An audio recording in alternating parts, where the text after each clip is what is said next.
Hello everyone, welcome to Vanti classes. My name is Manjeet Bhardwaj. तो आज हम भाई state of matter fifth lesson का कुछ एनसीईआरटी के क्वेश्चंस करने वाले हैं। मैक्सिमम टू मैक्सिमम कवर करने की कोशिश करेंगे। थोड़े से क्वेश्चंस इस लेसन में और कुछ उससे पहले थोड़ा रिवाइजन करेंगे। जितने भी हमने फॉर्मूलाज किए हैं, कुछ फॉर्मूलाज यहाँ पर आपको नजर आएंगे, कुछ आपको मैंने एक्स्ट्रा करवा रखे हैं, तो आप वहां से कर सकते हैं। एसटीपी और एनटीपी, टेम्परेचर 273.16 केल्विन होता है, ध्यान रखिएगा, है ना। नॉर्मल टेम्परेचर प्रेशर भी बोलते हैं इसको। कई जगह पर, कई बुक्स में एसटीपी एनटीपी सेम दिखा रखा है।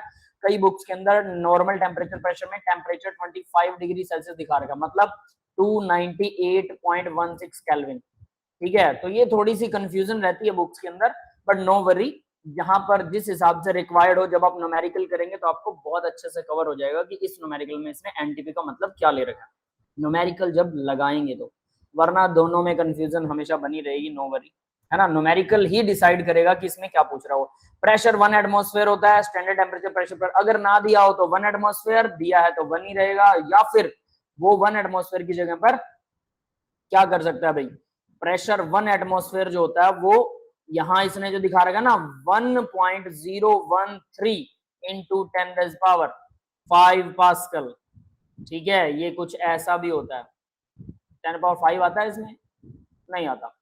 ये 0.125 और ये पास्कल, इतने पास्कल के बराबर होता है। पास्कल और बार,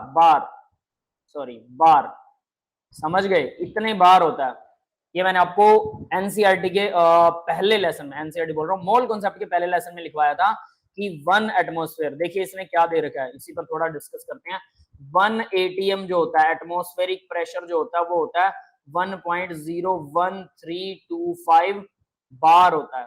ठीक है, इतने बार के बराबर। और 1 एटीएम जो होता है, अगर वो मरकरी से मेजर करते हैं तो वो 760 मिलीमीटर हाइट हो जाती है मरकरी कॉलम की, Hg। और या फिर इसे टोर भी बोल देते हैं, TORR, एक ही बात है, मरकरी और टोर, अगर इसे मेजर कर रहे हैं तो। सेम अगर 1 बार की बात करें तो 1 बार कितना होता है, 750 होता है मरकरी के कॉलम में या Hg के अंदर, या फिर इसे टोर भी बोल सकते हैं। यस गाइस, समझ में आ रहा है बेटा? ये याद होना चाहिए सभी को। और इसके बाद एक बार जो होता है, अगर उसके हम पास्कल बनाएं तो वो 1,00,000 पास्कल बनते हैं, 10⁵ पास्कल। 1,00,000 पास्कल में एक बार होता है। पास्कल ऐसा यूनिट है असली वाला, लेकिन वो बहुत छोटा होता है, इसलिए उसको बड़ा करके बार में रिप्रेजेंट कर लिया और बार को भी एसआई यूनिट दे दिया गया। असली वाला तो पास्कल है, लेकिन क्योंकि वो बहुत छोटा है इसलिए बार में मेजर करते हैं। 1,00,000 पास्कल से एक बार होता है। अब बार और एटमॉस्फेयर लगभग बराबर हैं, लेकिन अगर आपको प्रेशर नहीं दिया तो फिर 1 एटमॉस्फेयर ही मानिएगा, क्योंकि सारी कैलकुलेशन एटमॉस्फेरिक प्रेशर में ही होती हैं, तो आपको एटमॉस्फेयर ही मानना है। ठीक है, इजी टू हैंडल है, ऑब्वियस है। कोई भी रिएक्शन करवा रहे हो, एटमॉस्फेरिक प्रेशर हमेशा फिक्स रहता है, कोई जरूरत ही नहीं पड़ेगी आपको कम ज्यादा करने की। समझ में आ रही है बेटा सबको? Yes sir. यस, है ना। तो ये यानी कुछ ना दिया हो तो एटमॉस्फेयर होगा, अगर बार दे रखा है तो बार में मान लीजिए, टोर दिया या हेलो सर। हेलो बेटा अभिजीत, लेट सर आए? एक चीज पूछनी थी। हाँ सॉरी सर, बोलो। लेट हो गया। सर मेरा ना मतलब अभी ना आप लोगों का एक सेमिनार था, उसका दिल्ली वर्चुअल मॉडल स्कूल का DVMS का, वो क्या था सर? वो मैं अटेंड नहीं कर पाया था, मेरे वाईफाई अटेंड नहीं बंद कर था। पाए थे, कोई बात नहीं। उसके अंदर एक्चुअल में क्या है, ये आपके पास फिर से मेल वगैरह आएगा कुछ, वो उसके अंदर गवर्नमेंट के पोर्टल के थ्रू ही आप लोग क्लासेस लगाएंगे कुछ दिन बाद।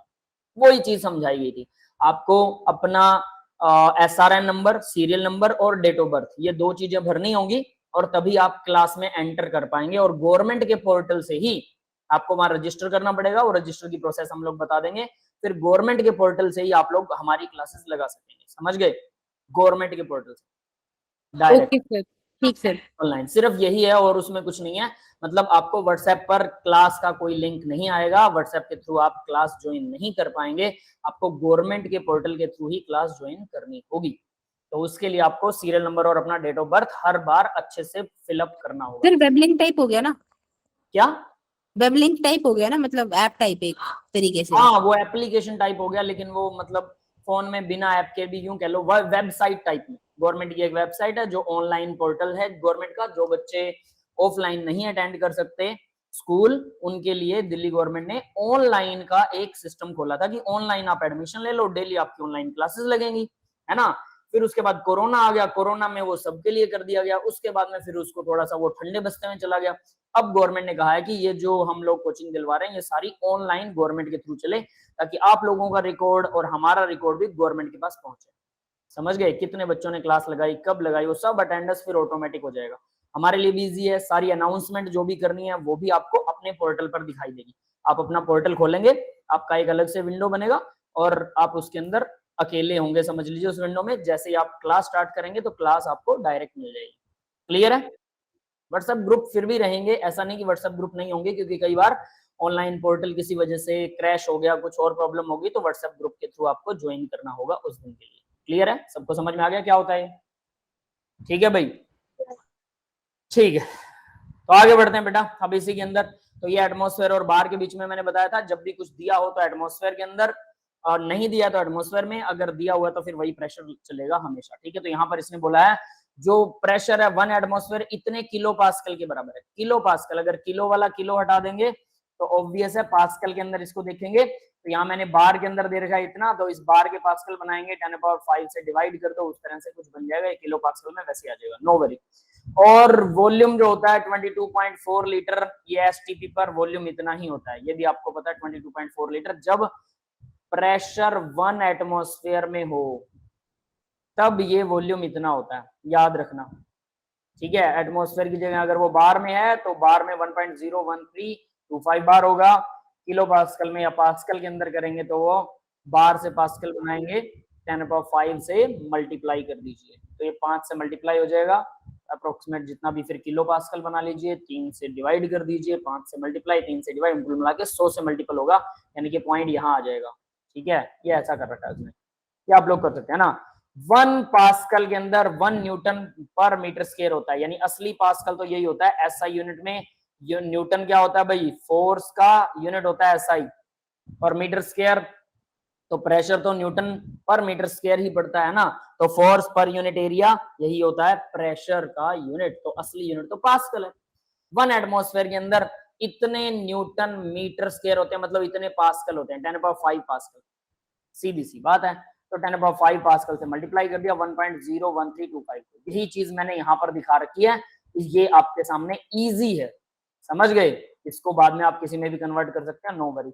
एसआई यूनिट के अंदर एटमॉस्फेयर से अगर आप पास्कल से, सॉरी एटमॉस्फेयर से पास्कल बनाना चाहते हैं तो इतने पास्कल बनेगा। ठीक है, न्यूटन मीटर स्क्वायर की जगह यहाँ आप पास्कल लिख सकते हैं, पीए पास्कल, न्यूटन मीटर स्क्वायर को ही पास्कल बोलते हैं। समझ में आ गया सबको? Yes sir. पहले लेसन में हम कर चुके हैं जो क्या बोलते हैं उसे, मोल कॉन्सेप्ट था। बॉयल्स लॉ क्या कहता है, P1 V1 equal P2 V2, Charles law V1 by T1 equal V2 by T2। ये सिंपल सिंपल लॉ दे रखे हैं इसने। चार्ल्स लॉ के 2 और फॉर्म मैंने बताए थे, वो आपको याद करने होंगे, ध्यान रखना। नेक्स्ट है गे-लुसैक लॉ, क्या कहता है, P1 by T1 equal P2 by T2। P directly proportional to T दे रखा है, T नीचे आ जाएगा, P1 T1 equal P2 T2। Next Avogadro law, V directly proportional है, शॉर्ट फॉर्म में दिखा रखे हैं। Ideal gas equation PV equal nRT, P equal nRT by V या mRT बाय mV या फिर DRT बाय m। तो ये DRT बाय m वाला फॉर्मूला भी हम कर चुके हैं, PM इक्वल DRT, याद होगा सबको, PM इक्वल DRT, m को उधर सर ले बार जाइए। पास्कल से बड़ा होता है क्या बेटा? हाँ, बार बार और पास्कल में देखिए 1,00,000 पास्कल होंगे तो 1 बार होगा, यहां पर मैंने मेंशन कर रखा है 1,00,000 पास्कल में 1 बार होगा। तो ये आइडियल गैस इक्वेशन, ये वाला फॉर्मूला भी हम कर चुके हैं, PV इक्वल nRT वाला। D यहाँ पर डेंसिटी है, ग्राम पर लीटर में होगी, ये भी इसने बोल रखा है ग्राम पर लीटर में, तो डेंसिटी ग्राम पर लीटर के अंदर आएगी, इसका ध्यान रखना है। जब यूनिट कन्वर्जन करते हैं ना तब प्रॉब्लम आती है, वरना D का मतलब डेंसिटी समझ में आ जाता है, बट यूनिट कन्वर्जन में फिर वो प्रॉब्लम क्रिएट करता है, इसीलिए बोलते हैं कि न्यूमेरिकल लगाइए, आपको याद रहेगा कि कौन सी चीज किस चीज में है। Next Dalton law of partial pressure, सीधा प्रेशर्स को जोड़ दीजिए, डाल्टन लॉ में और कुछ नहीं है। और एक और था, टोटल प्रेशर को अगर मोल फ्रैक्शन से मल्टीप्लाई कर देते हैं तो पार्शियल प्रेशर आ जाता है, मोल फ्रैक्शन x1 जो है मोल फ्रैक्शन है। ड्राई गैस P टोटल में से एक्वस टेंशन को माइनस करने पर प्रेशर ऑफ ड्राई गैस आ जाता है। अब ये क्या चीज है भाई, देखिए गैस जो है वो वाटर के वेपर्स को जनरली उसके साथ में ही कैलकुलेट करते हैं हम, ठीक है। तो अगर उसको सही निकालना है तो टोटल जितना भी प्रेशर है उसमें से एक्वस टेंशन को माइनस करते हैं, तभी ड्राई गैस का प्रेशर हमारे सामने आता है। जो भी एनसीईआरटी के अंदर फॉर्मूला यूज है ना वो डायरेक्ट इस बुक में यहाँ पर लिख रखे हैं, समझ में आया, जो मैंने आपको शेयर कर रखी है बुक, सोच लीजिएगा। जो भी एनसीईआरटी के अंदर फॉर्मूला क्या बोलते हैं उसे न्यूमेरिकल दे रखे हैं वो सब उसके फॉर्मूला, इनसे बाहर नहीं मिलेगा कुछ भी। तो डायरेक्ट फॉर्मूला याद करने से बात बनती नहीं है, मैंने आपको पहले ही बताया था। ग्राम ला क्या कहता है, rate R1 bye RT D2 bye D1 होगा, या M2 बाय M1 होगा अंडर रूट में, या फिर V1 T1 V1 T2 और V2 T1 इसके इक्वल भी होगा वॉल्यूम और टेम्परेचर के। समझ में आ रहा है भाई? इन टाइम, टी टेम्परेचर नहीं है यहाँ पे, ये टाइम होगा। डी वेपर डेंसिटी है, volume V1 of gas, diffusion in time T1, V2 volume of gas, 2 diffusing in time T2। तो ये वाला फॉर्मूला भी आपको याद रखना। हम यहां तक तो कर ही चुके थे। V1 T2 के इक्वल भी होता है, V1 bye V2 T1 bye T2 bye T1 उल्टा, ठीक है। ग्राम्स लॉ, सीधे सीधे फॉर्मूलाज दे रखे हैं। आगे देखिए जरा, एक और फॉर्मूला बीच में दिखा रखा है इन्होंने, P1 बाय P2 प्रेशर की फॉर्म में R1 R2 P1 P2 के बराबर होता है, उसके बाद multiplied by M2 bye M1, M2 bye M1 का अंडर रूट इन दोनों की मल्टीप्लाई कर देते हैं, तो P1 bye P2 D2 bye D1 के इक्वल भी होगा, ठीक है। If two gases diffuse under different pressure, अगर ये दोनों गैसेस अलग अलग प्रेशर के अंडर डिफ्यूज होती हैं, ठीक है, उन दोनों का प्रेशर अलग अलग है, तो P1 P2 भी आप यूज करेंगे और डेंसिटी का फॉर्मूला कुछ ऐसा हो जाएगा। ये फॉर्मूला +2 में भी काम आएगा एडवांस लेवल पर, ये दोनों फॉर्मूलाज छोटे छोटे नजर आ रहे ना। काइनेटिक एनर्जी क्या होती है भाई, काइनेटिक थ्योरी के अकॉर्डिंग पीवी जो होता है 1/3 mnu², 1/3 manu², और ये काइनेटिक एनर्जी होती है, प्रेशर इनटू वॉल्यूम एनर्जी ही होती है, इसको काइनेटिक एनर्जी भी बोल सकते हैं। काइनेटिक एनर्जी 3/2 nRT, तो पीवी इक्वल nRT होता है, तो यहां पर ये 3/2 nRT भी बन जाएगा। यस, क्लियर है? ये बात समझ में आ रही है सबको, क्या है ये फॉर्मूलाज? Yes sir. आगे काइनेटिक एनर्जी 3/2 RT, और n नोट क्या होता है, एवोगैड्रो नंबर 3/2 kT के इक्वल है, ये फॉर्मूला हमने किया था। और k क्या था, R by n naught, R gas constant है, n नोट क्या है, एवोगैड्रो नंबर को गैस कांस्टेंट से डिवाइड करते हैं, तो क्या वैल्यू आती है इसकी, बोल्टमैन कांस्टेंट की,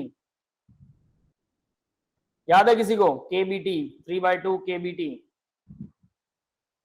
1.38, याद है क्या? किसी को याद ही नहीं है कुछ, है ना? फॉर्मूले कल बोल रहे थे, सब याद करके आएंगे हम। आगे बढ़ते हैं, याद कर लेना बेटा इनको जो लिखे हुए हैं। Van der Waals equation, van der Waals equation P plus an² by v² v minus N B equal nRT, ये वंडरवाल इक्वेशन है। इसके अंदर A और B क्या है, A अट्रैक्शन फोर्स, B क्या है, मॉलिक्यूल्स का एग्जैक्ट वॉल्यूम इनटू 4, ये B है, और n नंबर ऑफ मोल है। तो इस तरह से A और B वंडरवाल कांस्टेंट बन जाते हैं। A n² by v², internal pressure called pressure correction, ये इंटरनल प्रेशर होता है जिसको प्रेशर कोरेक्शन टर्म बोलते हैं। an² बाय v² या n² A बाय v², कैसे भी बोल लो। It is measured in the force attraction to the molecule, molecular force of attraction से मेजर होता है ये। और B क्या है यहाँ पर, B अप्रोक्सीमेटली गैस के वॉल्यूम का 4 गुना है, 4 मल्टीपल में। V is the volume of the spherical molecule. Yes, clear है? A का यूनिट एटमॉस्फेरिक लीटर स्क्वायर पर मोल स्क्वायर, B का यूनिट लीटर पर मोल, ये यूनिट याद रखना बहुत इंपॉर्टेंट है। Z कंप्रेसिबिलिटी फैक्टर होता है PV बाय nRT है, अगर Z की वैल्यू 1 है तो आइडियल गैस है, अगर Z की वैल्यू ±1 है तो वो रियल गैस होगी, नॉन आइडियल होगी। हाँ भाई, क्लियर है ये बात? Yes sir. हाँ जी सर, क्लियर है ना? सभी बच्चे अब ना, मेरे को ऐसा लग रहा है कि जैसे सभी बच्चे बस मैं बोल रहा हूँ और सभी बच्चे बस सुन रहे हैं, उनको समझ वमझ कुछ नहीं आ रहा। कल कह रहे थे हम फॉर्मूले याद करके आएंगे, पूरा लेसन हो गया है ना। लेसन होने के बाद आप लोगों को बोलता हूँ कि खुद न्यूमेरिकल लगाइए, खुद सोचिए, मुझे समझ आ रही है कि आप लोग एनसीईआरटी के न्यूमेरिकल नहीं कर रहे हैं, इसलिए मेरे को करवाने पड़ रहे हैं, वरना आज का लेक्चर मैं एडवांस लेवल के न्यूमेरिकल करवाता, ये वाले नहीं। और आप लोग याद नहीं करेंगे तो ऑब्वियस है मेरे को फिर थोड़ा और मेहनत, मेरी मेहनत से आपका कोई फर्क नहीं पड़ने वाला, ये भी बता देता हूँ। बस आपको ऐसे लगेगा कि हाँ हाँ हमने ये सब कुछ देख रखा है, we know, we have here something, हमने सुन रखा है, देख रखा है, बस इतना सा फील गुड होगा, थोड़ा कॉन्फिडेंस बनेगा कि हाँ हम कर ही लेंगे, और जब हाथों से करोगे पता तभी लगेगा। ये याद रख लेना। तो इसमें और कुछ आनी जानी नहीं है। अगर ये न्यूमेरिकल अब भी आप लोगों ने खुद नहीं किया नोटबुक और पेन से, अब भी बोल रहा हूँ, सिर्फ एक पेज में सारे फॉर्मूला लिख रखे हैं, डायरेक्टली यहां से कर सकते हैं।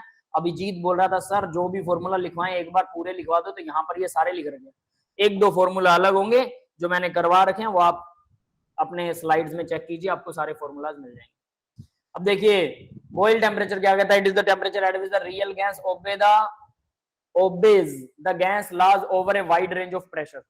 वाइड रेंज ऑफ प्रेशर के ऊपर, प्रेशर की काफी बड़ी रेंज पर रियल गैस ओबे करती है किसको, आइडियल गैस की इक्वेशन को। अब आगे सरफेस टेंशन देखिए क्या होता है। हमने सरफेस टेंशन शायद छोड़ दिया कहीं, है ना, सरफेस टेंशन आया था गैस लेसन में, सरफेस टेंशन का हमारे सामने नहीं आया कुछ, है ना। सरफेस टेंशन होता है gamma. Surface tension of a liquid defined as the work energy required to expand the surface of a liquid by unit area। एक पर्टिकुलर यूनिट एरिया को बढ़ाने के लिए, अब ध्यान दे लेना, सरफेस टेंशन हमने इस लेसन में नहीं किया था, आई थिंक सरफेस टेंशन का एक टॉपिक रह गया था, है ना। चलो उसको भी कर लेंगे, कोई बात नहीं है। सरफेस टेंशन का एक छोटा सा फॉर्मूला है, वो यहाँ पर वैसे आ ही जाएगा, नीचे विस्कोसिटी वाला और सरफेस टेंशन वाला, ये दोनों, ये चीज रह गई थी। विस्कोसिटी क्या होती है, सरफेस टेंशन क्या होती है ना। और एक होता है मेनिस्कस बनता है, ठीक है, मेनिस्कस बनता है लिक्विड्स के अंदर, एक ऊपर की तरफ बनता है, एक नीचे की तरफ यू शेप में बनता है, एक उल्टा यू शेप में बनता है, वो वाला टॉपिक, ये लास्ट टॉपिक रह गया, है ना। ये मुझे याद ही नहीं रहा कि ये है, मैं जहां से आपको नोट्स वगैरह कॉपी कर रहा था वहां शायद ये मिस हो गया, कोई बात नहीं, अब हम इसको कर लेंगे, नो वरी। तो देखिए सरफेस टेंशन क्या होती है भाई, अब मैं यहाँ पर आपको सरफेस की टेंशन के बारे में बता देता हूँ। सरफेस टेंशन क्या है, देखिए ये लिक्विड है, पानी मान लीजिए इसको, और आपको ये सरफेस टेंशन फील भी होगी कि एक्चुअल में सरफेस टेंशन कैसी होती है। देखिए वाटर का मॉलिक्यूल को नीचे की तरफ सभी वाटर के मॉलिक्यूल खींच रहे हैं, ये समझ में आ रहा है। बीच में अगर कोई वाटर का मॉलिक्यूल है तो उसको चारों तरफ से वाटर का मॉलिक्यूल क्या करेगा, इनके साथ हाइड्रोजन बॉन्ड बनाया होगा, चारों तरफ से इसको खींच रहे हैं मॉलिक्यूल्स, ये समझ में आ रहा है। चारों तरफ हर साइड से ऊपर नीचे एक बॉल बन रही है, बॉल के बीचों बीच में जो वाटर का मॉलिक्यूल है उसको चारों तरफ से बाकी के मॉलिक्यूल उसको अट्रैक्ट कर रहे हैं, ये समझ में आ रहा है सबको। Yes sir। है ना।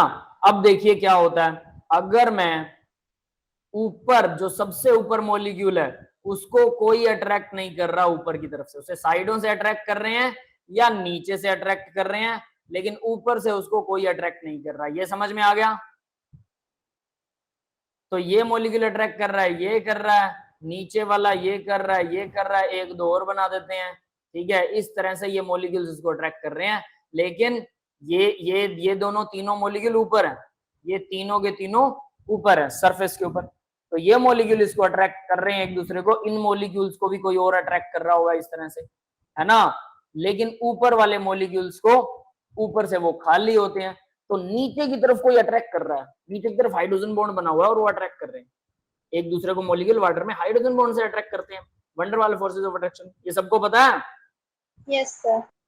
तो अब होगा क्या, नीचे उसको खींच रहे हैं, सोचो नीचे की तरफ रस्सी बांध रखी है मॉलिक्यूल को और उसको सब खींच रहे हैं नीचे की तरफ, जिससे मॉलिक्यूल पैक हो जाएगा, पैक, समझ रहे हो, ये बात समझ में आ रही है सबको। अब अगर ये पैक हो गया तो इसकी पैकिंग को तोड़ने के लिए फोर्स लगाई जाएगी, इस पैकिंग को तोड़ने के लिए जो फोर्स लगाई जाती है उसी को सरफेस टेंशन बोलते हैं। यस समझ में आ गया। Yes sir. सर एक क्लियर बाल्टी नहीं हुआ। नहीं हुआ क्लियर, बताता हूं बेटा। एक बाल्टी लीजिए, ठीक है, अब बाल्टी के अंदर क्या करना है, पानी भरिए, पानी भरने के बाद उसके सरफेस के ऊपर अपना हाथ ऐसे कीजिए और जोर से पूरा पूरा ऊपर तक बाल्टी को भर लीजिए, जोर से थप्पड़ मारिए पानी के ऊपर, पानी है ना, लेकिन आपके हाथ पर बहुत जोर से थप्पड़ पड़ेगा, ये थप्पड़ सरफेस टेंशन की वजह से ही पड़ता है। यानी ये कहा जाता है कि अगर आप मतलब 20 फीट की हाइट से नीचे गिरते हैं ना, 20 फीट की हाइट से पानी में जंप लगा रहे हैं, और अगर आप पूरे फ्लैट गिर रहे हैं पानी में, पैरों की तरफ या हाथों की तरफ, आपने डाइवर देखे ना जो हाइट से जंप लगाते हैं, वो ऐसे करके ऐसे ऐसे हाथ जोड़ के यूं घुसते हैं पानी में, है ना। वो क्या करते हैं, ऐसे सबसे पहले हाथ जाएंगे, हाथ पानी को हटा देंगे, उसकी सरफेस टेंशन को तोड़ देंगे, पानी ऊपर नीचे हिल जाएगा और फिर उनका सिर जाएगा और उसके बाद ऐसे डुबकी लगा देंगे। वो जो डाइवर होते हैं वो सीधे ऐसे पेट के बल या आपकी चेस्ट के बल सीधा फट से पानी पर नहीं गिरते। अगर ऐसे गिरे, सोचना जरा, अगर वो ऐसे गिरे तो कहा जाता है कि इतनी जोर से गिरेंगे, अगर ज्यादा हाइट से गिर रहे हैं तो जैसे कंक्रीट पे गिर रहे हैं, पत्थर के ऊपर गिर रहे हैं, इतना जोर से चोट लगती है, इंसान फट सकता है। अगर वो छाती के बल गिर रहे हैं तो वो फट जाएगा इंसान, इतना जोर से गिरेंगे। क्योंकि पानी के हटने से पहले आपकी बॉडी ज्यादा ऊपर से प्रेशर डाल रही है और पानी को हटने का टाइम मिला नहीं, पानी की सरफेस टेंशन टूटी नहीं, और इस वजह से क्या होगा, चोट लगेगी, बहुत जबरदस्त वाली चोट लगेगी।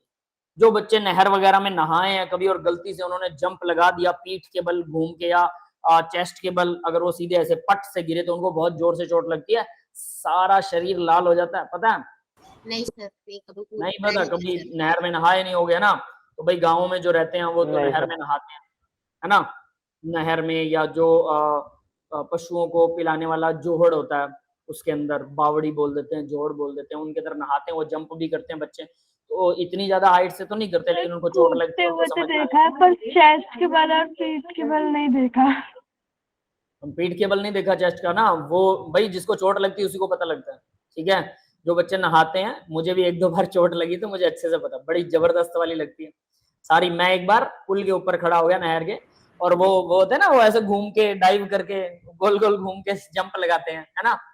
तो मैंने सोचा, मैं ये तो पानी है, इसमें कौन सी चोट लगेगी, बंदा घूम के, तो सारे बच्चे ऐसे कर रहे, तो मैंने भी किया, ठीक है। पहली बार तो बड़ा सही लगा जंप, एकदम परफेक्ट, पैरों के बल यूं घूम के और सीधा सीधा हो गया, मैं पैरों के बल गिरा। दूसरी बार थोड़ा सा घुमाव जो है थोड़ा सा कम रह गया और वो सीधा पीठ के बल धाड़, और ये सारी लाल हो गई मेरे पीछे से, मतलब ऐसे जैसे बहुत जोर से किसी ने थपेड़ा लगाया। वो सरफेस टेंशन की वजह से। समझ में आ गया सरफेस टेंशन क्या काम करती है? तो उसका कारण क्या है, अब वो बताता हूँ। ये देखिए, ये मॉलिक्यूल है वाटर के, इसको नीचे से बहुत सारे मॉलिक्यूल इनको नीचे से खींच रहे हैं, सभी मॉलिक्यूल इनको नीचे की तरफ खींच रहे हैं। ऊपर कोई खींचने वाला है नहीं, नीचे की तरफ से सारे खींच रहे हैं, क्योंकि नीचे तो बहुत सारे मॉलिक्यूल है ना। तो नीचे वाटर के मॉलिक्यूल्स को सभी मॉलिक्यूल्स नीचे की साइड में खींच रहे हैं, और इसी को नीचे की तरफ खींचने की वजह से ऊपर जो है एक तरह का एक बिल्कुल लेयर ऐसी बन जाती है जो टेंस हो जाती है, ऊपर वाली वैलेंसियां खाली है ना, तो ये लेयर टेंस हो जाती है, इसी वजह से पानी हवा में उड़ नहीं पाता। ये भी एक वजह है, हाइड्रोजन बॉन्डिंग नीचे वाटर के मॉलिक्यूल को खींच रहे तो हवा में उड़ नहीं पाता। फिर भी अगर उसे अप्रोप्रिएट मौका मिल जाए, क्योंकि वो चलता फिरता रहता है, ऐसे ऐसे ऐसे ऐसे सारा दिन चलता रहता है पानी में मॉलिक्यूल, है ना, तो ऊपर वाला मॉलिक्यूल को हल्का फुल्का टेढ़ा मेढ़ा हो गया तो उसकी फोर्स ऑफ अट्रैक्शन कम होगी टेढ़ा मेढ़ा होने से, और उसे बाहर से एनर्जी मिल गई, वो पटक से बाहर निकल जाएगा। Excuse me sir.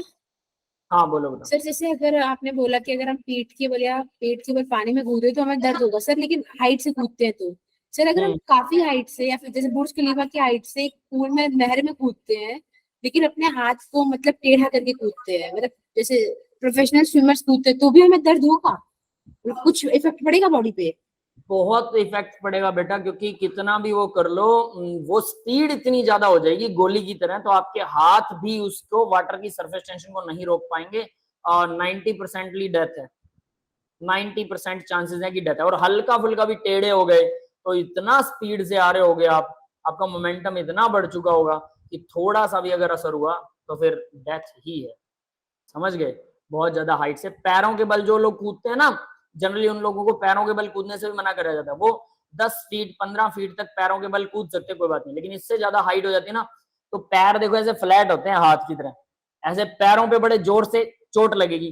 अब पैर पानी में डूबने से पहले आपके गोडों पे असर जाएगा, घुटनों पर, घुटने मुड़ जाएंगे, या अगर बहुत ही ज्यादा हाइट है तो पानी में गिरोगे तो घुटने मुड़ने से पहले ही पैर टूट जाएंगे, हड्डियां टूट जाएंगी। सोचो पैरों के बल सीधे अगर ऐसे आ रहे हो सीधे, हड्डियां ही टूट जाएंगी। यूं समझ लो जैसे पत्थर पे जंप मारने पर जो होगा वही होता है, समझ गए? इतना जबरदस्त सरफेस टेंशन का असर है। ये बात समझ में आ गई? अब नीचे की तरफ कोई चीजें खींच रही है, यही है सरफेस टेंशन। क्लियर है बेटा? Yes, yes sir. सर। या अब दूसरी चीज, इसको कम कैसे करते हैं? जो सर्फ हम डालते हैं, सरफेस टेंशन में सर्फ डाल दिया, साबुन का पानी डाल दिया, वो सरफेस टेंशन को खत्म कर देता है।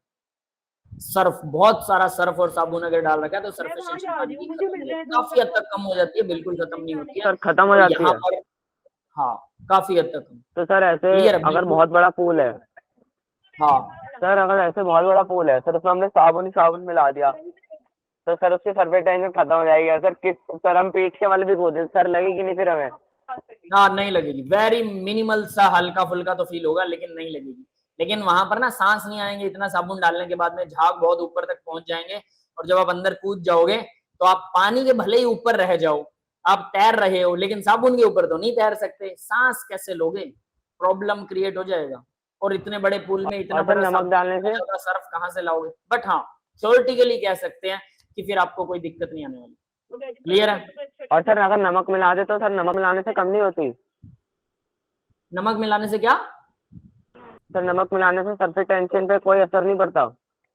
नहीं नहीं नहीं, नमक का कोई असर नहीं। नमक विस्कोसिटी को बढ़ा देता है, इवन हो सकता है सरफेस टेंशन बढ़ जाए, याद रख लेना, कम नहीं होने वाली सर नमक। ओके हाँ बेटा, सर चीनी को मिला दी। एक ही बात है, नमक चीनी, कोई फर्क नहीं है। दर्द हो रहा है। चलिए अब आगे बढ़ते हैं। तो भाई देखिए, surface tension of a liquid is defined as the work energy. Work या एनर्जी बोल लो, एनर्जी है, energy required to expand the surface of a liquid by 1 unit area. एक यूनिट एरिया। अब एक यूनिट एरिया का क्या मतलब है? मतलब ये जो सरफेस है ना, ये वाला सरफेस है इस लिक्विड का, इसको एक्सपेंड करना है, मुझे इसको फैलाना है, इनको दूर दूर करना है, एटम्स मॉलिक्यूल्स को दूर दूर करना है। ये बात समझ में आ रही है? इन मॉलिक्यूल्स को दूर करने के लिए कितनी एनर्जी मुझे रिक्वायर होती है, उसी को बोलते हैं सरफेस टेंशन। क्लियर है? समझ में आ गया होगा? Yes, हाँ sir. भाई ठीक है। तो देखिए गामा जो होता है फोर्स पर यूनिट लेंथ, यानी सरफेस टेंशन जो है वो फोर्स, कितनी फोर्स चाहिए पर यूनिट लेंथ में, ठीक है? या फोर्स के लिए डाइन लगाया और यहाँ पर यूनिट लेंथ के लिए सेंटीमीटर है, डाइन पर सेंटीमीटर कर सकते हैं या न्यूटन पर मीटर कर सकते हैं, चॉइस आपकी है, कुछ भी कीजिए। न्यूटन पर मीटर ऐसा यूनिट होगा, डाइन पर सेंटीमीटर ऐसा यूनिट नहीं है, ठीक है? 2 यूनिट्स दे रखे हैं। तो यानी गामा जो है फोर्स पर लेंथ कह सकते हैं उसे, force per length, that is gamma. Surface tension is due to the intermolecular attractive forces, ये तो मैं बता चुका हूं, अट्रैक्टिव फोर्सेस की वजह से होती है। It decreases with rise in temperature, temperature बढ़ाओगे तो इंटरमोलिकुलर फोर्सेस, मॉलिक्यूल का मोशन बढ़ता है, मोशन बढ़ेगा तो इंटरमोलिकुलर फोर्सेस टूट जाएगी, तो सरफेस टेंशन कम हो जाएगा, ठीक है? बॉईल कर दो पानी को 100 डिग्री सेल्सियस के ऊपर और उसके बाद उसमें कूद जाओ, बिल्कुल चोट नहीं लगेगी। सही है? हाँ भाई अभिजीत, फिर तो सही है बेटा। हाँ सर सही है सर। बस ये सोच रहा हूँ कि अगर मैं बुर्ज खलीफा से कूदने की उधर जाओगे ना सर मैं बुर्ज खलीफा से कूदने की प्लानिंग हो सर। बुर्ज कहीं से कूदो कोई चक्कर नहीं है, बस बॉईल होना चाहिए पानी 100 डिग्री सेल्सियस पे बॉईल हो, फिर चोट वोट नहीं लगेगी। नहीं सर सर चाहे चोट न लगे सर, पर उबल जरूर जाएंगे। उबल जाओगे बिल्कुल कोई दिक्कत नहीं है, लेकिन चोट से तो बच जाओगे ना सर नहीं सर कोई दिक्कत सर नहीं छाले बच जाएंगे सर चोट की जगह। फाले उसे बाहर, जब तक अगर 2 मिनट अगर मतलब विद इन 30 सेकंड भी 100 डिग्री पर रह गए तो फिर बचोगे थोड़ा, फिर कुछ नहीं होने वाला। तो वही तो सर, है ना? सर से बढ़िया तो चोटी लगवा ले, बच्चा जाएंगे कम से कम जिंदगी में। चांसेस, हाँ बिल्कुल सही बात है, शायद उसमें बचने के चांसेस है, चोट लग गए तो भी बच जाओगे। तो भाई ये उबालने से ऐसा होता है। नेक्स्ट पॉइंट देखिए, विस्कोसिटी। अब विस्कोसिटी क्या होता है? गाढ़ापन। तो ये तो आपको पता होना चाहिए, गाढ़ापन क्या होता है? शहद जो होता है वो काफी गाढ़ा होता है Yes, sir. है ना? पानी लिक्विड जो है कम गाढ़ा होता है। पेट्रोल और भी कम होता है, पेट्रोल और भी कम गाढ़ा होता है, नंबर ऑफ मॉलिक्यूल्स उसमें, यानी कि एक दूसरी लेयर के ऊपर फिसलने को बोलते हैं विस्कोसिटी। अब होता क्या है? लैमिनार फ्लो भी बोलते हैं उसको। देखिए पानी कैसे चलता है, ये एक पाइप है, इस पाइप के अंदर से पानी ऐसे फ्लो कर रहा है, ऐसे, ठीक है? ये पाइप है, पानी में से ये मतलब इस पाइप में से पानी ऐसे फ्लो कर रहा है। तो ये कहते हैं कि जो सबसे ऊपर वाली लेयर है, फिर इसके अंदर एक लेयर होगी पानी की, गोल गोल लेयर, समझ में आ रहा है सबको? फिर इसके अंदर एक और लेयर होगी पानी की। तो यानी हम ये कह सकते हैं कि अगर ये सबसे ऊपर की लेयर है पानी की और ये पाइप में से पानी बाहर आ रहा है इस एक लेयर में, फिर इसके नीचे एक दूसरी लेयर होती है, फिर इसके नीचे एक तीसरी लेयर होती है, ठीक है, फिर इसके नीचे एक और चौथी लेयर होती है, और इस तरह से पानी जो है आप ये कह सकते हैं कि लेयर्स के अंदर बाहर निकलता है। जैसे जैसे अंदर जाते जाएंगे पाइप के, तो जो सबसे, अब ध्यान देना, जो सबसे अंदर है ना पानी, जो सबसे अंदर वाली लेयर है ग्रीन, ये वाली, ये पानी की स्पीड सबसे ज्यादा तेज होगी, इससे बाहर वाले की थोड़ी कम होगी, उससे बाहर वाले की और कम, जो सबसे बाहर लेयर है ना उसकी स्पीड सबसे कम होती है। ये समझ में आ गया भाई? यस पानी सर। ऐसे फ्लो करता है। अब पानी जो पाइप, आपने प्लास्टिक की पाइप देखी होगी, प्लास्टिक की पाइप के चारों तरफ जो पहली लेयर होती है पानी की वो लगभग स्टेडी होती है और रुक जाती है, वो पानी नहीं चल रहा होता पहली लेयर वाला, उसके ऊपर दूसरे मॉलिक्यूल फिसलते हैं, उस लेयर पर दूसरे मॉलिक्यूल फिसल रहे हैं, वो भी थोड़े स्लो होते हैं, उस लेयर के ऊपर एक और लेयर होती है वो फिसल रही होती है, और ऐसे करते करते अंदर अंदर अंदर अंदर लास्ट वाली लेयर सबसे ज्यादा फोर्स से चलती है। तो पानी ऐसे चलता है, सभी लिक्विड ऐसे चलते हैं। तो जो ज्यादा विस्कस होता है उसकी लेयर्स एक दूसरे के ऊपर कम फिसलती हैं, कम फिसलती हैं, समझ में आ गया? यानी फ्रिक्शन बहुत ज्यादा होता है उनमें, और जो लेयर मतलब जो बहुत कम विस्कस होते हैं उनमें फ्रिक्शन बिल्कुल कम होता है। ये समझ में आ गया सबको? सर हाँ बेटा। सर विस्कोसिटी एंड डेंसिटी में डिफरेंस क्या होता है? डेंसिटी क्या होती है? मास पर यूनिट वॉल्यूम, कितना मास है, और विस्कोसिटी क्या होती है? फ्लो किस स्पीड से कर रहा है। हो सकता है किसी चीज का मास कम हो, वॉल्यूम ज्यादा हो, लेकिन वो फ्लो ना करता हो, उसकी लेयर एक दूसरे के साथ स्टिकी हो, स्टिकी, चिपकी हुई, समझ गए? जैसे आप ना गोंद ले लो, गोंद देखी है सबने? Yes sir. गोंद की लेयर, गोंद हल्की होती है लेकिन गोंद की लेयर जो है वो एक दूसरे के साथ चिपक जाती हैं इजीली, उसको हवा में रख दो थोड़ी देर के लिए, गोंद और ज्यादा सूख जाएगी, तो बहुत ही स्लो स्पीड में चलेगी, इसको बोलते हैं विस्कोसिटी। अब डेंसिटी क्या होती है?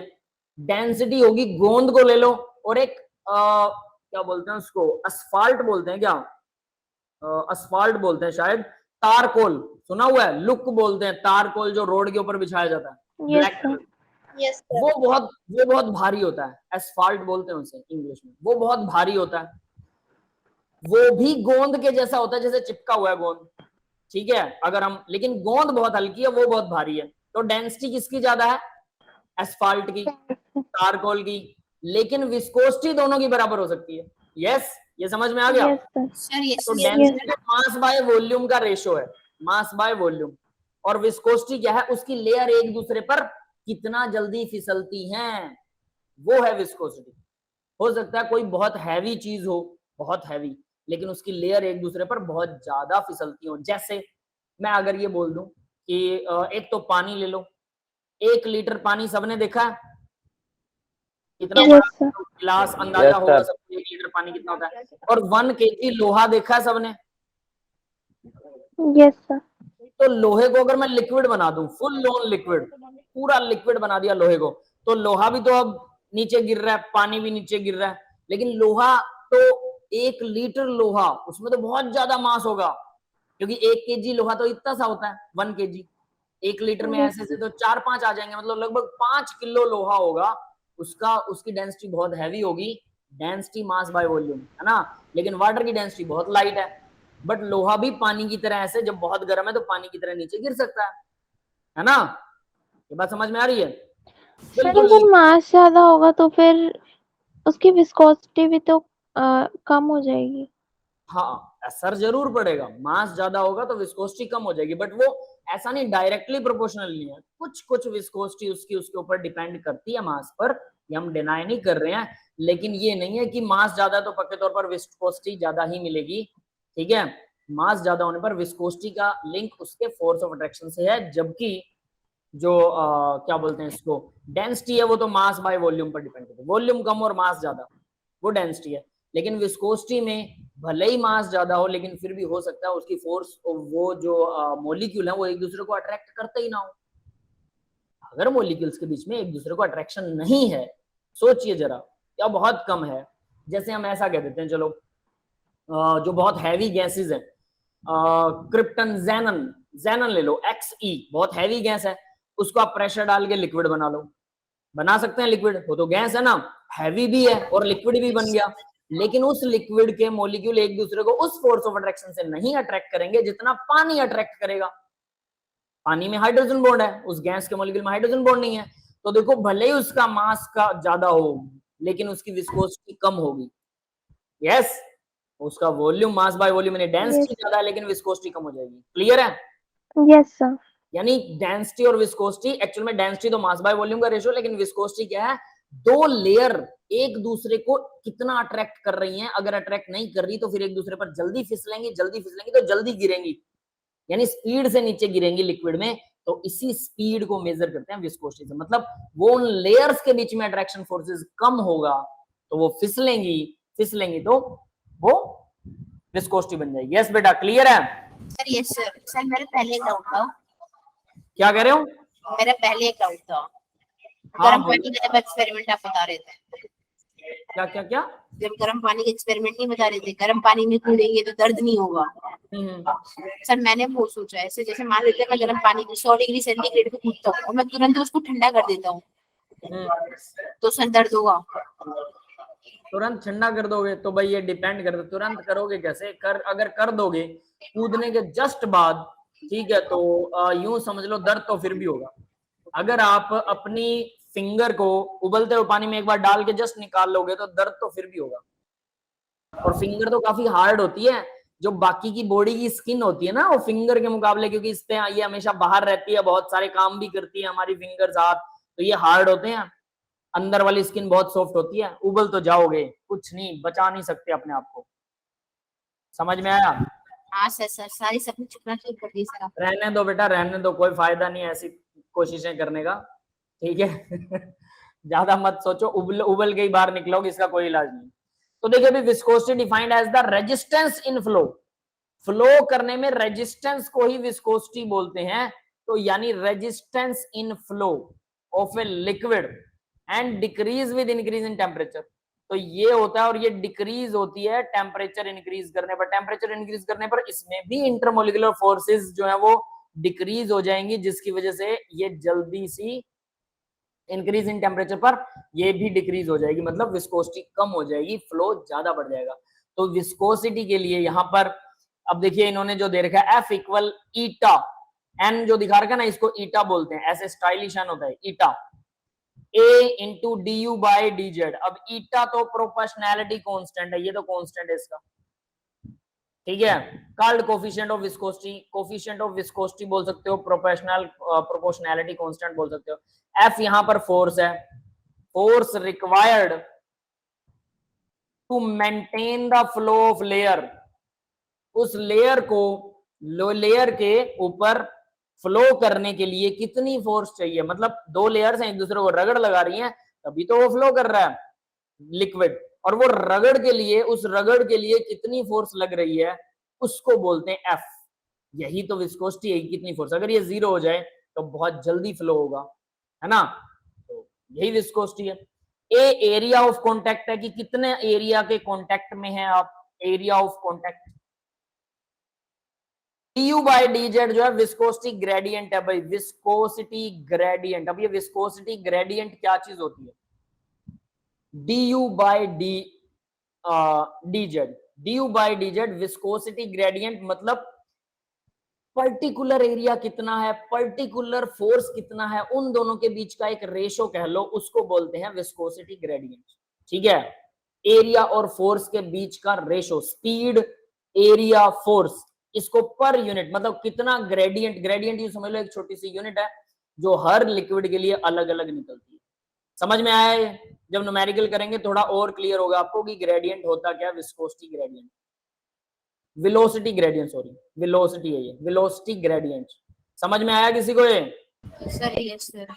न्यूमेरिकल करेंगे तो आपको और ज्यादा क्लियर होगा। न्यूमेरिकल में फिर से बता दूंगा, क्योंकि यहाँ पर मैं थ्योरी समझाने की कोशिश कर रहा हूँ अभी, ये हमने टॉपिक छोड़ दिया था, तो एक बार जस्ट इसको यहाँ पर रखिए। जब इसी का न्यूमेरिकल आएगा तब आपको वेलोसिटी ग्रेडियंट का मतलब पता लगेगा। विस्कोसिटी ग्रेडियंट भी बोल दो, कोई दिक्कत नहीं है, ठीक है भाई। एक्सप्रेस इन पोइज, तो भाई पोइज मतलब डाइन पर सेंटीमीटर है, फोर्स पोइज में मेजर करते हैं इसको। 1 poise 1/10 kg per metre per second square, या dyne per it is express in poise dyne per centimetre square into s per second, ठीक है। ये समझ में आ गया बेटा? Sir viscosity and surface tension दो अलग अलग टॉपिक है, ठीक है। इसको मैं फिर से रिवाइज कर दूंगा, नो वरी, जब क्वेश्चन आएगा तो उसको दोबारा से बताऊंगा, लेकिन यहाँ हल्का हल्का आपको डिस्क्रिप्शन दिया है, ठीक है भाई। आगे बढ़े। Sir yes sir. सर जैसे हम नॉर्मल केस में न्यूटन कहते हैं फोर्स को, वैसे इसमें पॉइस कहते हैं। अरे फोर्स का एक यूनिट है पोइज, नो वरी, ठीक है। न्यूटन में बदल सकते हैं इसको, ठीक है। Yes sir. न्यूटन में क्वेश्चन बदल में सकते हैं हमेशा पॉइस भी, क्वेश्चन में हमेशा इसको। पॉइस जनरली क्वेश्चन जो होगा वो पोइज में ही आएगा, हाँ न्यूटन में नहीं आएगा, बट ऐसा यूनिट में अगर पूछ रहा तो आप बदल सकते हो, कोई दिक्कत वाली बात नहीं, ठीक है। चलिए तो अब भाई एक्सरसाइज शुरू करते हैं। एक्सरसाइज का पहला क्वेश्चन है, what will be the minimum pressure required to compress 500 decimetre cube of air in 1 bar 200 decimetre cube, ठीक है। एट 1 बार, एक बार प्रेशर दिया हुआ है 200 डेसीमीटर क्यूब के अंदर, उसको 30 डिग्री सेल्सियस के ऊपर बदलना है, तो मिनिमम प्रेशर कितना रिक्वायर्ड होगा। यानी 500 से वॉल्यूम, देखिए वॉल्यूम दे रखा है 500 डेसीमीटर क्यूब, ध्यान दे लेना, और आपको इसका वॉल्यूम घटाना है, V1 दिया, V2 करना है 200 डेसीमीटर क्यूब, ठीक है। टेम्परेचर दे रखा है 30 डिग्री सेल्सियस, समझ में आ रहा है सबको।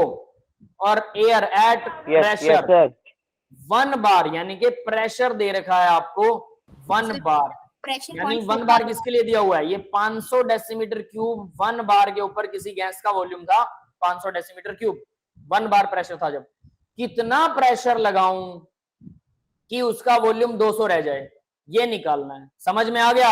सर 2.5 बार, और टेम्परेचर दोनों बार ही 30 डिग्री सेल्सियस है, तो इसका कोई मतलब नहीं रहेगा। तो सिंपली, वैसे तो इन्होंने दिखा रखा है कि बॉयल्स लॉ अप्लाई करो, लेकिन मैं आपको एक सिंपल सी चीज बताता हूँ, ऐसी चीजों के लिए बिल्कुल सिंपल करेंगे।